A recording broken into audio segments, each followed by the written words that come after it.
Hey everybody, welcome.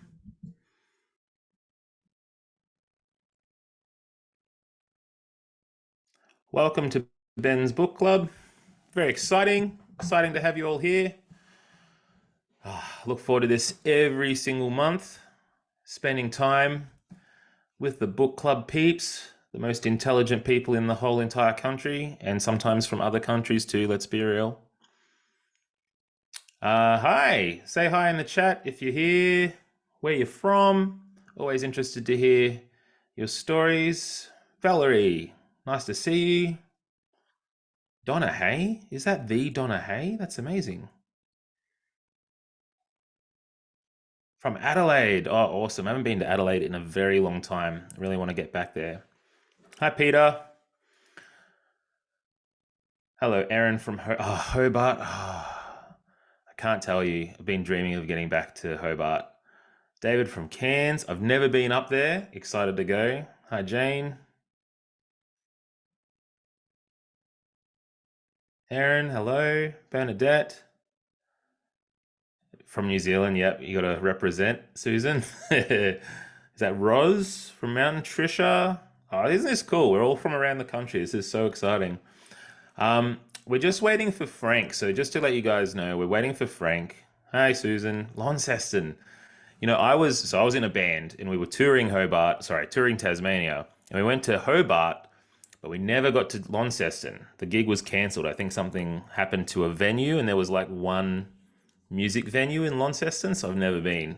Would be excited to go and visit. I know. Everyone says that. Yeah, so we're waiting for Frank just to join us. We've just had a couple of issues with figuring out the link, but I thought I'd start our book club together on time just to say hi to everybody, to hear your stories. Mel, I don't see him in the panelists list. I think he might be in the attendees list. Let me see if I can click on him.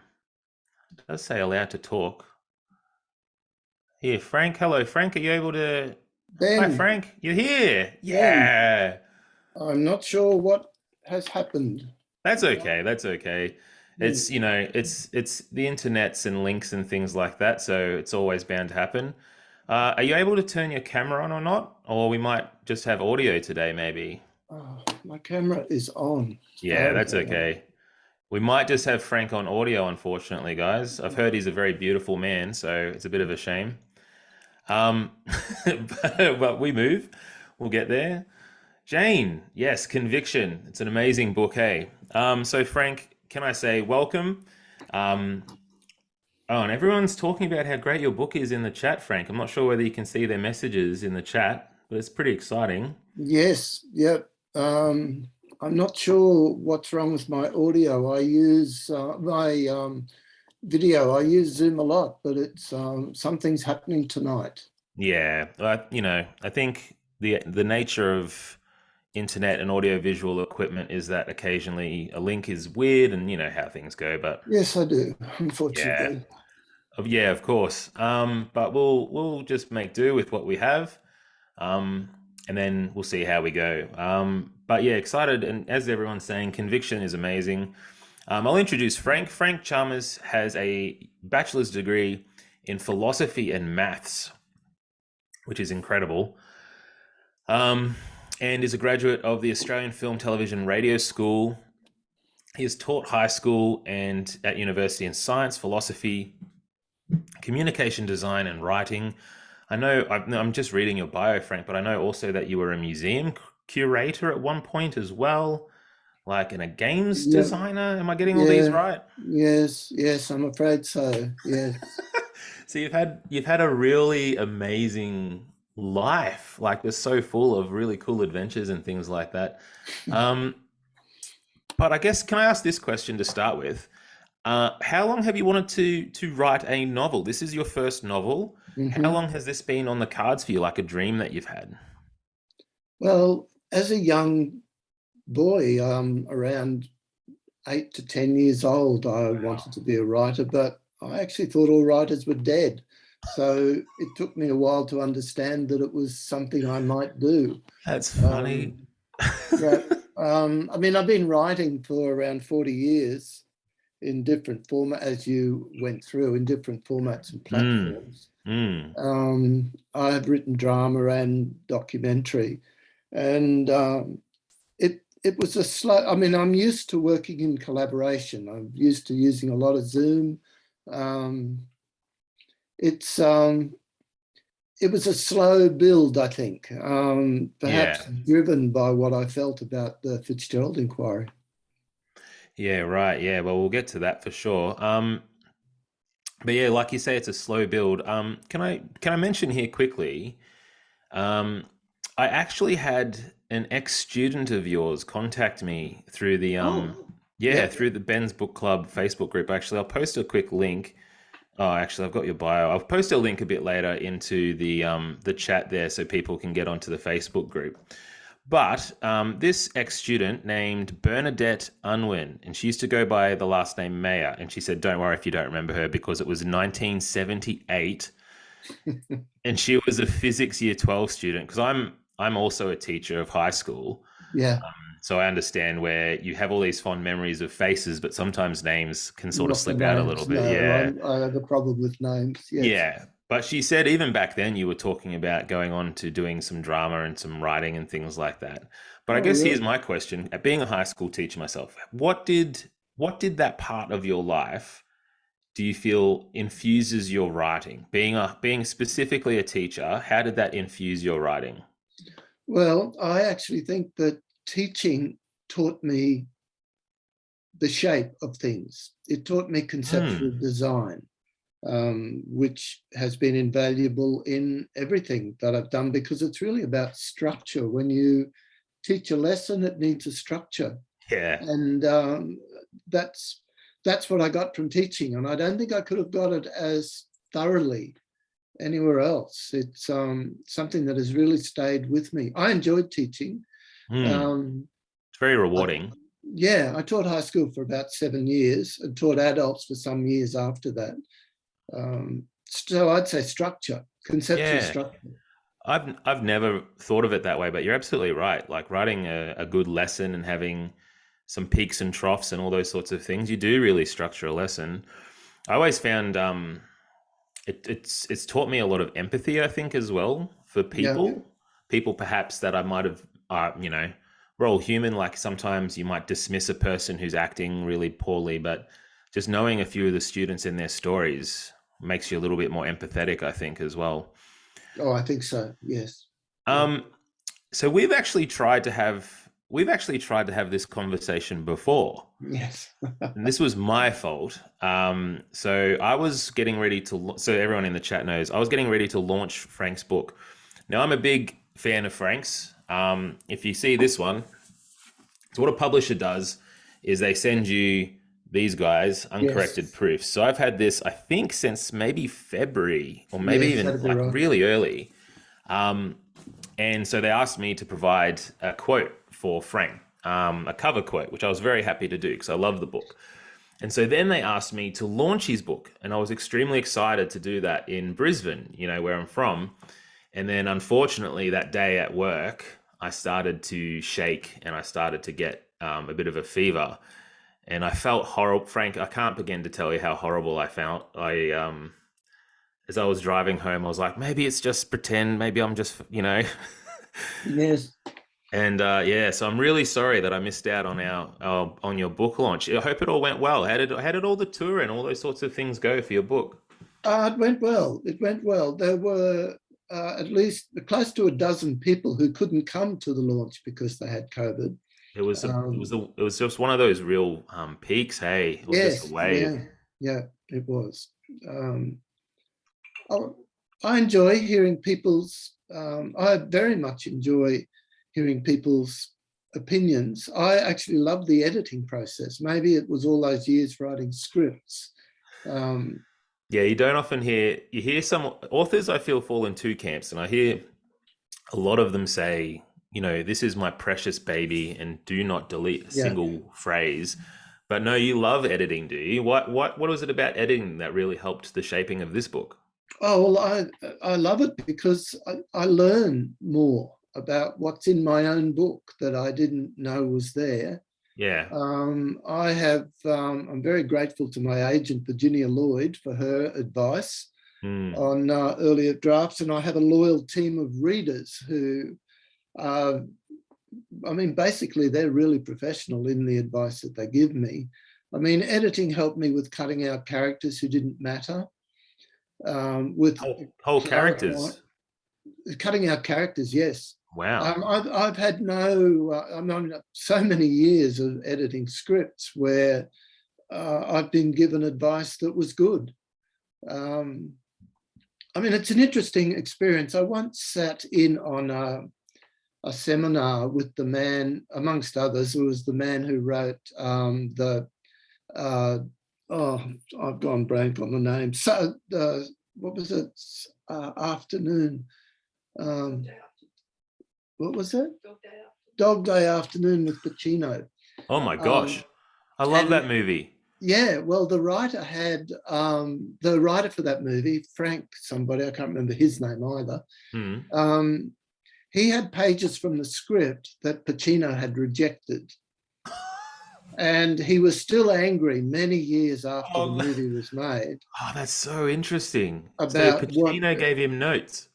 yeah, and Pacino wouldn't take the story the way that the writer had done it. And so the writer passed around these pages that Pacino had rejected, and asked us basically to agree with him that he was hard done by. And the quiet consensus of the group that we were in was that actually Pacino was right. But you couldn't say that to that wronged author. No, no, no. I don't remember how we dealt with it, but it was all very friendly. Yeah. But I just felt that I have learned over the years that it pays to listen. I have a rule of thumb, Ben, Mm. that if somebody tells me something is wrong, they're probably right. But if they Mm. then go on to tell me how to fix it, they're Mm. probably wrong. And they're Um, just trying to insert their own idea in there, really, right? yeah, but I pay serious attention to when they tell me that there's something wrong. They're Yeah, usually well, right. I feel like, and most people, like your agent and your editors, they're really wanting the book to be the best version of itself. They don't have some sort of ulterior No, motive, and so I feel like it's all about unearthing um, what the book really is. I always picture Michelangelo. I think that's where he was looking at the piece of marble and marble, yes. and said he's looking at it for a year or something, and they said, "Well, what are you doing?" He said, "Well, I'm making my the statue of David." And they're like, "You haven't done anything to it yet." And he's like, "But it's all up here." And so I feel like that's similar to what we do as writers. Is it's that unearthing process, right, to get to the core of Yes, what the book is. yes. Um, just so you guys know, if you're new to Ben's Book Club, I posted the Facebook group if you want to join that. We have lots of cool chats about books and things like that. But what we do with Ben's Book Club is I'm sort of a conduit for you to ask questions of some of Australia's best authors like Frank. And if you don't mind, Frank, I'd love to read a couple of comments here for you. Okay. We've got Yep. Carol, and Carol has said, "Hello, Frank. Carol from the Gold Coast, loved Conviction. Great book." I'm seeing unanimously that everyone's loved it. I mean, maybe they're being nice and wouldn't say. No, I'm only kidding. Of course they did. Susan said, "Great read, Frank. Very gritty and also realistic, I suspect. I sort of wanted a happier ending, although I guessed, and I guess we're in spoiler territory here, Susan, aren't we? But yeah, in theory, everyone's read the book. Maybe don't read Susan's comment if you haven't read the book yet, everybody, Yep. because I saw a couple of people have just started. And then EJ has also said, "Love the book club. Thrilling book. Didn't guess what was going to happen." That's a huge compliment, right, Frank? That they didn't see where the twists and turns were. How much did you labor over that? Not revealing too much, but laying a bit of a breadcrumb trail, all that sort of stuff. Well, I worked out how to do it, but it's a classic case of what I was speaking about before, Mm. where I was told that it needed more oomph at the end. And I wasn't sure how to do that. Mm. And there were suggestions that I didn't think worked. But I went back and looked at each of the characters And this will sound a little bit spooky, but I find that my characters are quite vocal in telling me things. Um, What is, and sorry, can we just unpack that just for a sec? Sorry to interrupt you, but that's all right. what does that look like? Have you just got a picture of them in your mind and they talk to you, or you They see what talk. happens? They talk to me. Really? The closest I can come to what I'm describing is described also by, of all people, Elmore Leonard. You know, who I think is Love fantastic. Elmore Leonard. And he has this rule that if his characters won't speak, they're goners. They might get shot, or they just get dropped. So if they don't stick up for themselves, Yeah, you they piss have to off. speak to him. But Mm, what I find is that I can often accidentally lay a trail of something to happen without realizing that I'm doing it until the character tells me. So that if that's I'm told that it needs something here or this doesn't make sense, it's not uncommon for me to discover that everything I need to fix it is already there. I just haven't seen it. that's amazing. So you think do you think it's just your subconscious kind of I guess, layering in things that you haven't consciously realized yet?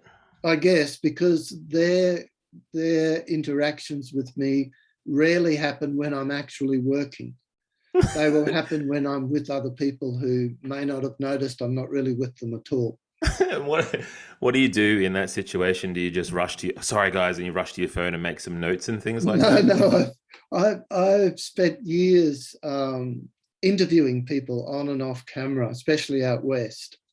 And one of the ways that you can really put off people who have no experience of being interviewed is if you turn up with a tape recorder. So Hmm. I learned over the years to remember what people were saying to me. Yeah, right. And um, and it's been an enormous gift, especially since I have a dreadful memory for faces and names, but that's another story. I can remember what people talk about. And so I'm able to just remember it. So I do use a notebook, and it's full of, I'm sure, totally opaque comments because they're hints that voices have said to me. Yes, I hear voices. You're a Um, novelist. It's okay. yeah, yeah, That's yeah, normal. yeah. So yes, Yeah, thank you for that answer. We've got Robert here. So, if anyone wants a question for Frank, feel free to pop it in the chat. But Robert has asked this, and I think this is an interesting question. I'm interested for your take on this. He said, "I'm interested to know what goes into deciding on the cover for a book, like what images and all that sort of stuff, because he often selects a book by its cover, and okay, I think that's really fair. I think that's what a yeah, book yeah, cover is there yes, for. This yeah, is a pretty awesome cover. yes, it is. It's Yeah, very strong. it's very striking. Yeah, and the color's really cool. Like it really put it on a shelf, you'll notice it. But Yeah. yeah, what went into deciding? Like, did you get much say, or did they just? How did this happen? Um, I didn't get any say. Okay. It, I didn't get stopped from saying, but when that cover arrived, it was the first one I saw, and I didn't see how it could be improved upon. I just loved it. You were just a fan straight away. That's Yeah, good. yeah, yeah, Yeah. yeah. Well, there you go, Robert. So the process was Frank got shown what the cover was and he Yes. liked it. To be fair to Alan Unwin, I was asked for my input, and I'm confident that had I not liked it, that there would have been, a sensible response, and we would have worked something out. I've always Uh, found that with because my publisher is Allen and Unwin as well. I've always found the same thing that yeah. they're very collaborative. Yes. So here's another question from the chat. This is Carol. Thank you, Carol, for your question. But Carol's wondering, what does the title exactly refer to? Where does the title sit in Okay. relation to the story in your mind? Okay. Well, the most basic form is that a cop's job, if there are criminals, is to get convictions. And because there was so much corruption around, um, convictions tended to be, well, how shall I put it, skewed Mm, it wasn't uncommon for people who weren't actually guilty to be convicted. It was called being verbaled. And so convictions were difficult. The other meaning of the word is that the conviction is the conviction that Ray brought to the job, Ray and Ashak, that they brought to the job. So on the one hand, it was what drove them, their own conviction. At the same time, right to the end of, oh, well, no spoilers, but convictions were difficult. Yeah. Oh, Carol actually had guessed that it was Ray's conviction. So well done, Carol. Nailed it. Frank, if you don't mind, can we go back? I'm just really curious about your journey to writing this book.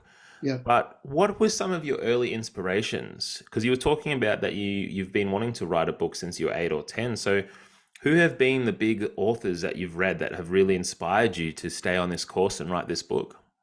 I'd have to say the Russians. Yeah. Tolstoy, Dostoevsky. I mean, there have been periods, long periods in my life where I've read successive translations of their novels because I felt that I wanted to know more and more about how their novels worked. I loved the American Jewish writers, Saul Bellow. Yeah. I'm not sure that these writers would still stack up. I'm not sure at all. Even the Russians. I think the Russians are still The pretty Russians heralded. are Yeah. adequate. Yeah, they and I even like the lesser known ones like Goncharov, Bulgakov. I love Master and Margarita. I love Oblomov. There's a lot of names here I'm not really familiar with, I'm afraid. These are Yeah, all old Russian writers? yeah, they are. No, well, no, actually, Bulgakov is 20th century. Really? Yeah, he's very funny. The devil comes to Moscow during the Stalinist purges. If ever there was a difficult pitch to sell, I would think that was one of them. Yeah, it does. Yeah, geez. Yeah, I mean, Actually, I started with Tarzan, yeah, with classic. Edgar Rice Burroughs. Ego Rice Burroughs. Yeah, we just finished watching John Carter from Mars, I think, with my kids. Yes, yes. Really enjoyed, yeah. Um, I actually read Crime and Punishment for the first time. I read it about a year ago. And my gosh, I have to say, it was a slog of a book, Yeah, but man, it was rich. It wasn't because it was Paul, it was so amazing. It was so yes, dense with meaning. yeah, yeah, It's almost unfathomable. It's like it hasn't been created by a person. yeah, Do you know what I mean? yeah, yeah, yeah, yeah, Like you yeah, can't puzzle out how it works. yeah. But then if we Am I allowed to swear on this program? You know what? I don't know, Frank, but I think you can. You're Frank. You can do what you like. Okay. I'm just wanted to make a point about translation. Yeah, go ahead. I read a one translation of Dostoevsky's Notes from Underground, Yeah. which is a very difficult book. Emotionally, it's a very difficult book. But in the course of this book, the character goes into an art gallery and looks at a painting and says, "What a piece of tortured naturalism." Okay. I then read another translation, and the same character goes into the library, looks at the same painting and says, "What a piece of shit." So it kind of opened my eyes to the fact that there's a kind of a screen between us. Yeah, it really is. You're sort of looking at their works through a lens. It's crazy, eh? Yeah.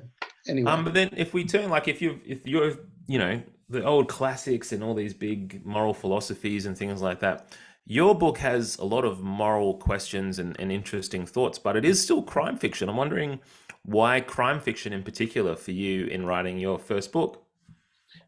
I have to blame the Fitzgerald inquiry, really. Yeah, okay. I mean, there are two elements there. One is the scale of the corruption in the 70s.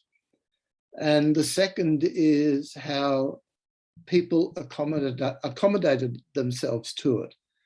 And I mean, I was of an age then, I include myself as not really understanding. And the phrase that I try to use is that people knew and didn't know. And fascinates me. It fascinates me still. I mean, corruption is a topic today, you know. Oh, absolutely, with what's going on with our prime minister at the moment and the inquiry and stuff like that, right? Yeah, yeah. So it was, and there were such stories of heroism collected in the Fitzgerald report of individual cops who stood up to it. And I'm in awe of their courage. I mean, it reminds me of people who were in the resistance in France. Mm, Um, I can't, I don't dare say that I'd be as brave as they were, but boy, I would like to think I was. yeah. And the environment in which they worked was such that, as one cop says in the Fitzgerald report, when you met a new cop, or as they say, copper, when you meet a new copper in those days, you assumed they were on the take. Man. No, I mean, that's a dreadful thing. You get up in the morning, you go to work, you value what you do, and imagine feeling that way about the people around you. And related to the question earlier, was it from Carol about conviction? I'm sorry Yeah. if I got that Yeah. wrong. I think it was from Carol.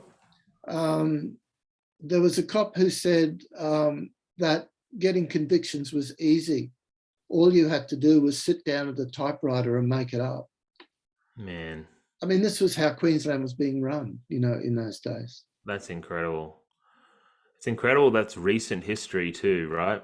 Yeah, yeah, yeah. It's so recent that I know of a case where I absolutely cannot give details Hmm. of someone who still won't talk about what she knows because it will affect her, it will harm her grandchildren.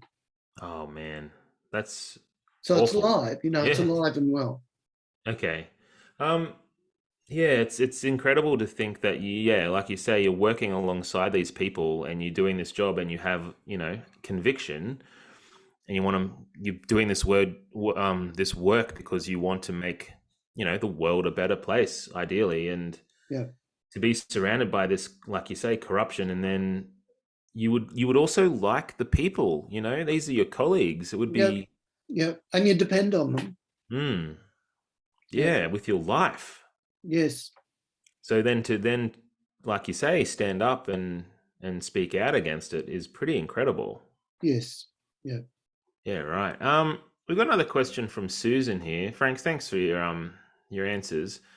Um, Frank, your descriptions of the terrain were excellent, Oh, including thank the you. houses, pub, cop shop. Sort of made me want to go to the outback. But I guess, how much time do you spend on that, and what goes into creating like a really vivid description for you in your work? Well, I've spent about 20 years out there off and on doing various museums, which is how come I've interviewed a lot of people on camera and off and found Yeah. stories. Um, I've spent, I used to go, when I was out west, I'd leave the small towns that I was in and drive away so no habitation was visible and just get out of the car and stay there for a little while. Mm. And it, as Arshag tells Ray in the novel, that the place will get under your skin. And it does. That's all I can say. I mean, trying to live out there where you have to accommodate yourself to 40 plus degrees temperatures is a struggle. Mm. Yeah, But I loved it absolutely. out there. If I could find a way to cope with that, I would love to live out there. I love it. Yeah, I mean, right. my characters say that you can see you look to the horizon and you can see the curvature of the earth. You know, that's pretty impressive. It's amazing. Yeah, I've actually not gone into that part of Australia much at all. Yeah. So I really do want to go and visit. You're making me want to go Oh, that's now. good. That's good because Yeah. it's wonderful out there. I mean, I've heard of stories of busloads of tourists from other countries. I won't say which ones, where the driver has stopped nowhere in particular, just with no habitation around, and invited them all just to get out and have a Mm. look. And in some of those cases, they they've run back to the bus because it's intimidating. I mean, Mm. it's the first time I've really been in an environment that could kill me. Um, That's full on. yeah. So We've had a couple of questions here. We'll move a bit over the place. I'm sorry about this. I that's all thought right. these were That's all right. really interesting. We've got both. So Sue here is asking this. This is related back to what we were talking about. But do you think that the corruption, in our systems nowadays, do you think it's actually improved? Do you think that we're in a better spot now than we were? Well, I have to be careful answering that. Yeah. Um, I'm not sure, actually. That I know that's a bit of a cop out, but I'm not sure. I'm not confident that we're especially better off. Fitzgerald himself has said a number of times since he finished his inquiry in 1987, Hmm. that it's back. It's a open question and a little bit scary the more you think about it. I mean, if I call the cops for something that is dangerous in my life, um, I would like to think that I can trust them to Yeah. deal with the issue in an honourable way.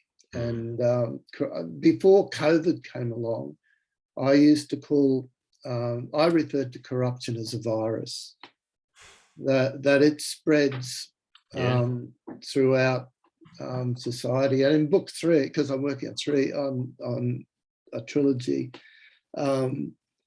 in book 3, you see more of how the corruption just spreads, excuse me, they're just like they're carriers, and they're not Mm. necessarily evil people, but when rules are bent and people who are in need see the rules being bent, well, sometimes it's hard not to bend them yourself. Yeah, especially when you can justify it, right? Like if I bend this rule here, then this situation will be easier for these people. So I really need to squidge it a bit over here, and then, like you Yeah, say, it's that slow creep because once you yeah, bend it it is. once, hmm. Yeah, yeah. I guess that answers your question too, Carol, about planning a sequel. We're getting a trilogy, which is pretty amazing. Um, People seem to really love Ray. There's lots of Yeah, fans they of Ray do. down here. He's such a rich character, Joe said. But Joe is wondering if you based Ray on any particular person that you actually know in real life. No, I didn't. And I think actually I came at it a little bit, it'll sound a little bit academic, I guess. Mm. Um, I'm very aware that in writing crime fiction, the victims of crime are usually women. Yeah. And there's a tension between showing the victim of a crime and making it's very difficult. You want to show how bad the crime was. You don't Mm. want to ignore it because it's real, Yeah. in the world. I mean, not in your book. But at the same time, wallowing is offensive. Violence porn is a Mm. real thing. Yeah, for And sure. it's taken me a while to realize that um, I suspect, I don't know, because he hasn't entirely told, Ray hasn't properly told me, um, that his violent streak is me trying to look at what happens with violence against women at the perpetrators. So I'm actually more interested in the violence of men, because it is mostly men, Yeah. rather than concentrating on the impact on the women. Yeah. Um, So you're wanting to yeah. unpack why the men are acting in these violent ways. Is that right? Yes, and I mean Ray quite often is provoked in a way that doesn't really do him much credit. Hmm. Um, he won't run away from a fight. In fact, he kind of relishes it, Yeah. and so I've tried to understand that. I mean, I interviewed a guy some years ago. He told me that this man was in his 60s, 50s or 60s, he was an ex-boxer, and he told me that when he was a kid, his father used to go into pubs and do whatever he had to do to provoke a fight, including stepping on guys' toes. I mean, it was so primitive. It was Yeah. like laughable, except that's what he used to do.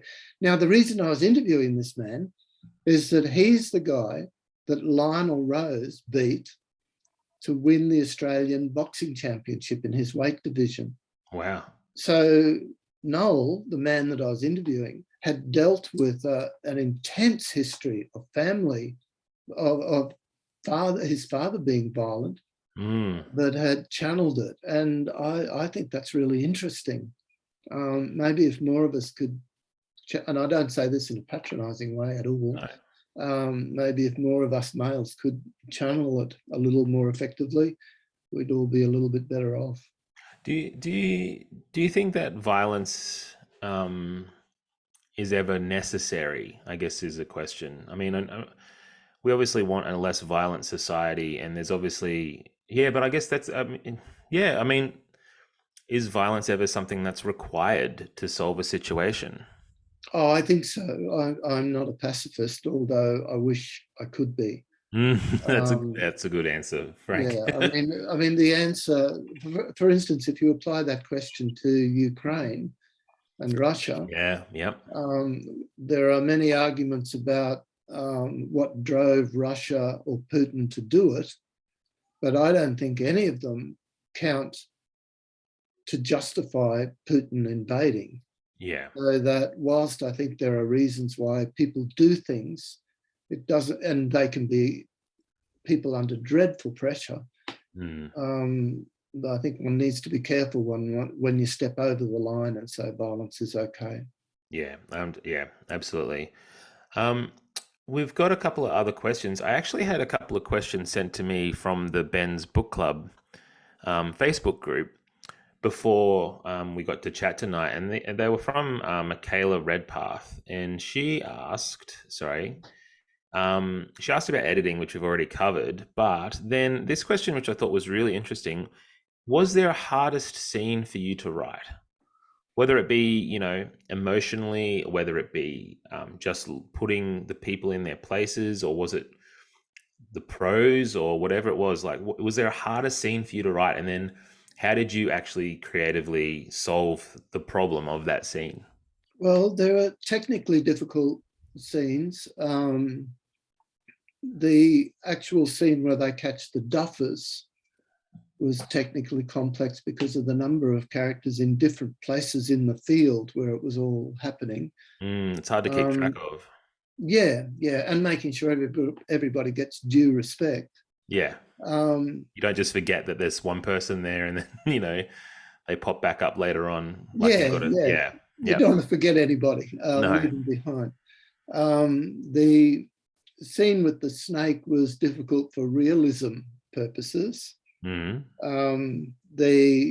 actually really liked the opening scene in the train, that there's the fight, and then shortly after it, one of the victims of the fight offers Ray a drink. It was like that felt very true to me. Yeah. There's something about, if you are, I don't know how to put it, if you're sort of in the club of men who do that sort of thing, then you can switch relatively easy from the fists to friendship. Like mutual respect sort of thing. Yeah, I think so. And I mean, it's not necessarily admirable. I mean, I've seen a few fights in my time, and not that many though, really. And there's different kinds of respect that is on display. I mean, I'm mostly interested in the kind that isn't like that I wish we didn't have at all. Yeah. Thank you, Frank. That was a good answer. Can we ask, and there's been a few people here talking about just how hard some of the misogyny was to read in the book. And I guess that's a question too, like with your research in this era, and how much went into crafting, because I was born in '84, and I wasn't alive, I wasn't aware of anything going on until I was in my 20s. But I was wondering, during that time, it must be era appropriate to what was actually going on. How did you find that place? And yeah, was it your experience, or yeah, I'm just curious where all that came from and how you made it feel so gross, which it is. Yeah, that's a really good question. I don't know that I wouldn't say that I answered that. I mean, you were born in the 80s. My God, you're a child. I was born in 1947. um, Yeah. uh, My it, students don't think that. My students think I'm an old man. oh, yeah, yeah, yeah, Yeah. yeah, yeah. Um, it's difficult. Um, I think what's really important, first of all, that even though misogyny was around, it wasn't universal. And there are ways in which um, the victims of misogyny can find allies, male or female. Um, it's a problem I have with book two, which I'm working on, where I'm tossing up whether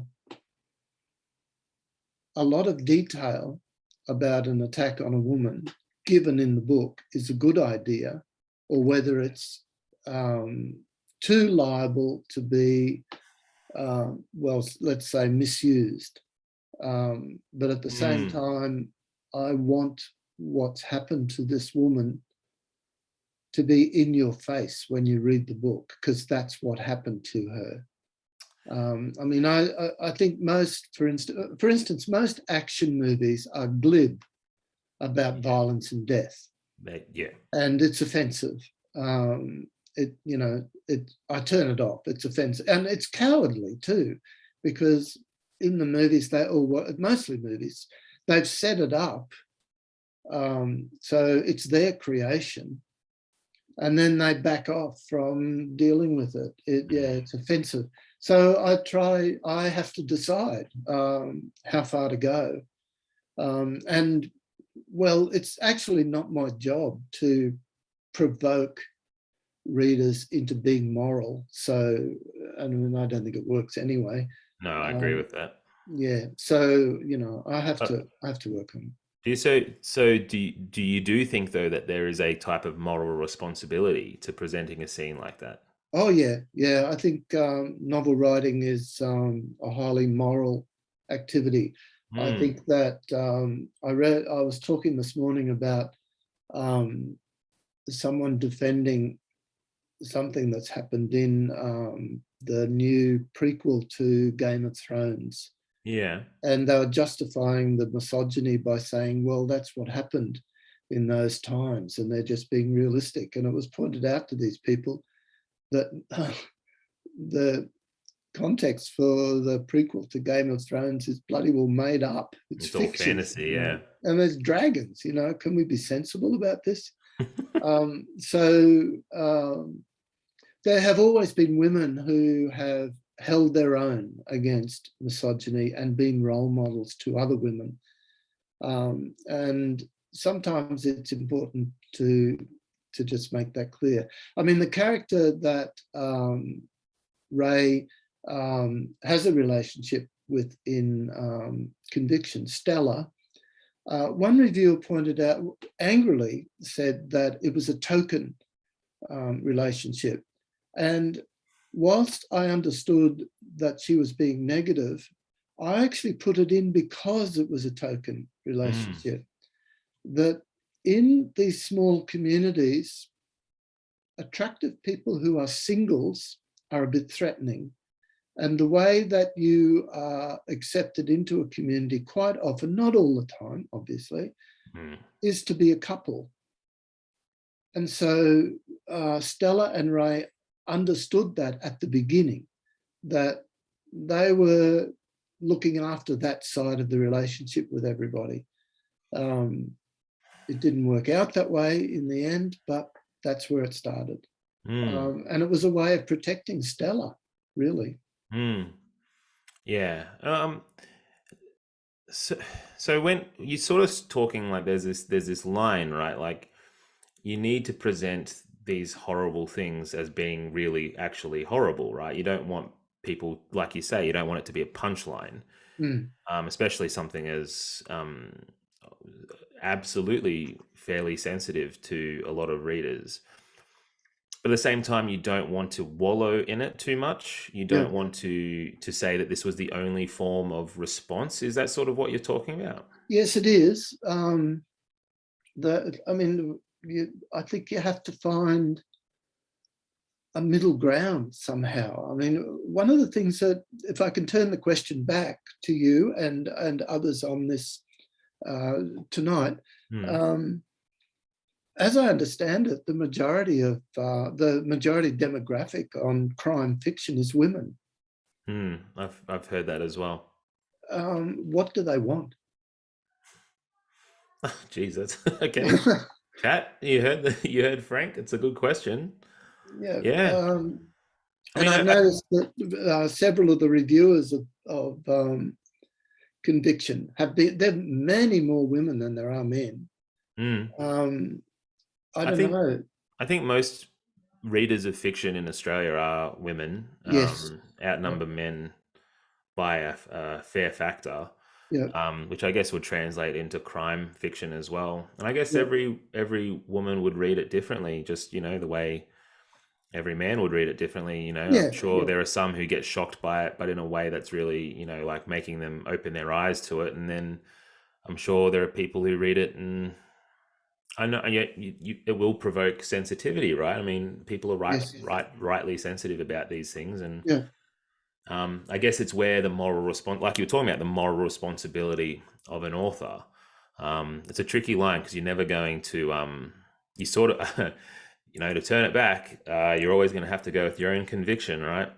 Yes. That's the Yeah. best signpost. Yeah. Talking about these difficult scenes too, Bernadette had a really great question here that I want to ask you. Bernadette asks, do you find when writing these dark and traumatic scenes that it actually affects you? It affects your mood? Or is there a separation between you and your characters that allow you to, not be as deeply affected by it? It's both. I am occasionally so affected that I have to stop. Um, Wow. Other times, I remember, was it Coleridge who said, "Great emotion recollected in tranquility." Other times, it's the emotion overwhelms me, and I'll have to leave it alone and come back to it till I can be more objective about it. Mm. Mm. So it's a mix. Um, the violence certainly gets me stirred up Mm. every time. Yeah, right. Yeah, well, I mean, so it should, right? As you were saying, like you don't want it to be easy, you know? No, Um, and going back into the book as well, we've been talking about the misogyny, but there was actually in the book a lot of racism as well yeah, on yeah, display. yeah. Were these things again that you've researched or things that you experienced or saw happen? Um, and why do you think that, like a novel that deals with racism, is still something that's really important in our modern day? Well, I don't want to get explicitly political, but I think it's become more an issue in the last 15 years or so, Hmm. that we're being confronted much more often than when I was a kid about issues of racism. One of the things that has surprised me about some responses to conviction is people have thought that I manufactured um, the cultural diversity in Royalton. Royalton, of course, is fictitious, Hmm. and they thought that maybe I got carried away and got it wrong. I'd suggest that people who aren't aware of the diversity of Australian towns, country towns, there's information you can get from the Australian Bureau of Statistics. There's a great spreadsheet that shows cultural diversity town by town by town. And it's significant. Australia is, if you just went by Australian public life, who you see up there on platforms, it's pretty distorted. Yeah. And these towns out west have been wrestling with these issues for a long time. And because they're small, it's hard to avoid them being face to face, which means you can't easily generalize, because the person that you might form an opinion about is right in front of you. Mm. So I don't know, am I answering your question? Yeah, I think so. Yeah, absolutely. It's Would- well, it's just, I wish I could think of more. I mean, I've encountered the strangest kind of subcultures in different country towns. There was a place. This has nothing to do with race, but Yeah. there was a place in central Queensland. I won't name it, which was well known. It was a mining town, and it was well known as a place where criminals on the run Mm. could go and hide there, and the town would think, "Oh, that's okay." I mean, if you travel out west anyway, you will discover that the people are there. You know, the people from different cultures. That's probably all I need to say. Yeah, no, I understand. Yeah. So you're saying there's been a bunch of people who have said you've put in something there to be maybe politically correct or something like that, Yeah, but no, like it, it's based in realism, right? Um, can I ask this question?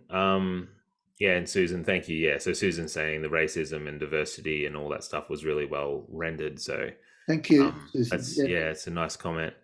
I've got a couple more questions before we finish up for the night, but I was wondering, just to turn it to a different sort of mood here, what has been one of the coolest things that's happened since the release of this book? Like just something really cool, like a reader's talked to you, or you've gone and spoken in front of a crowd. Like what's been some of the most magic things that have happened because this novel's been released?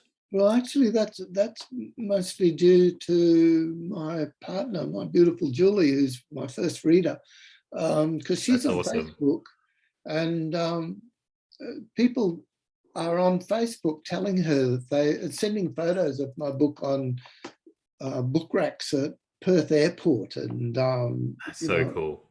all over the place. And I found that really touching. It never occurred to me that anybody would notice, actually. Oh, Frank. I did. It never occurred to me that, I mean, I thought it was between me and the book. Mm, And it's a bit because strange. having worked in film for so long, where the collaborative teams are huge, really, Mm, and everything that you put on paper is negotiable.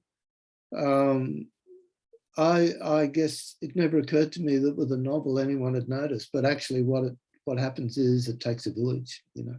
yeah, yeah, that's a good answer. I appreciate that. I had a someone sent me a photo of one of my books, and they'd taken it on like an off-road camping trip, and it Yeah, was just torn to shreds. Like the cover had come off and it was just mangled. And I really treasure that picture. It's so cool to see your book being read, right? It's such a magic feeling. Like yeah, it's yeah, yeah, do yeah. you feel a little divorced from it though? Like do you feel like that's it, that's it here? It's gone from me, like it's entered the world, and now like a fully grown adult child, right? People can Yeah, interact with it, and yeah, it's sort of not up to you anymore. Do you sort of feel that a little bit? yeah. I do, especially since I've been immersed in book two, Mm. so that yeah, it feels a little remote. One of the issues that my agent Virginia Lloyd raised after reading the earlier the drafts of Conviction was that she wanted Ray. She didn't want Ray to go to Brisbane. She wanted him to stay out west. And that made me realise that because I've decided that he's going to Brisbane, um, it made me think about the book as being something that's not really mine anymore.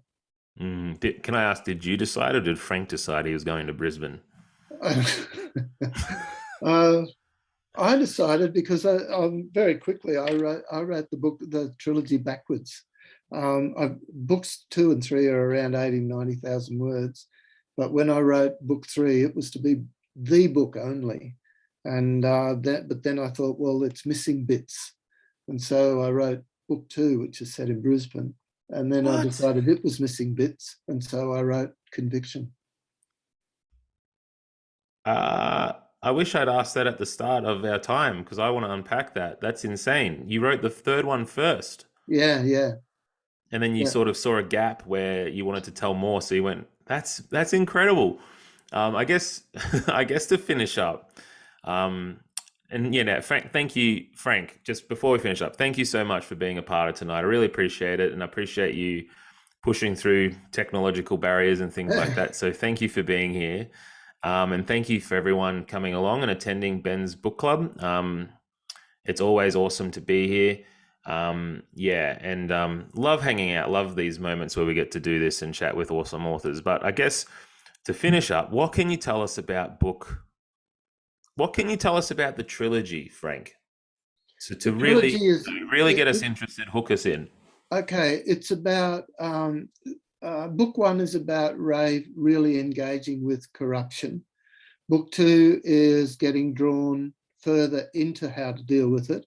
And Mm. book 3 is about how he takes the final leap into how he's going to deal with the corruption. Book 3 is set in cane cutting country, which is where I was born, actually. Oh, Um, oh, Frank, you so, sold me. You sold me on it. I'm excited.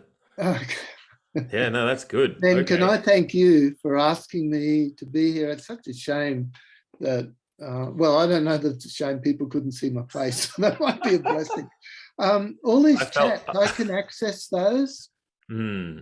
Oh, sorry. The questions in chat and the comments. Yeah, I'm sure there's a way we can probably save yeah, them. okay. I'll I'll. talk to Michael about that. Yeah, Yeah, yeah, sure, sure, sure. okay. But I guess And I yeah. love Snake. I want to say how much I love Snake Island. Oh, I thank thought, you. I thought that the tightness of your prose was a model that I admire. That's amazing. I've reached a point where, in trying to keep my own way of working, that I have to stop reading if I think what I'm reading will undermine me and take me backwards, I understand. for want of a better way of putting it. No, I understand that. But your book is one of the rare ones that didn't do that and drew me all the way. Wow. You should be congratulated for Snake Island. I really thank you, Frank. That means a lot coming from you. Let me tell you. I really appreciate that. I'm a bit floored by that, Frank. I really thank you. No, no, no. And I've told everybody. Oh, thank you. I really appreciate that. Well, it was an honor to put my name on the front of your book, man. I was so pleased that I got to do that. And I was honoured too. So there. Oh, thanks, Frank. All right, well, mutual love fest. I better stop it There we here. go. I'll get red cheeks soon, mate. So thank you so much, everybody, for being here. Thank you, Frank. You've been so awesome. It's been wonderful night. And yeah, make sure you guys are staying tuned. Next week, or sorry, next month, we have Jackie Byron, and we're reading her book, Happy Hour, which I'm really excited to get stuck into. And I think we can all say in the chat, I mean, I can just see everyone saying how awesome you are, Frank, and how much they've appreciated your answers. And I think everyone's really excited for the next book, man. So next one I will launch in person for sure. Okay. It's a deal. It's a Awesome. deal. All right. Well, thank you everyone for everything. And thank you, Frank. And yeah, we'll see you at the next one. Thanks, guys. Okay. Good night. Bye.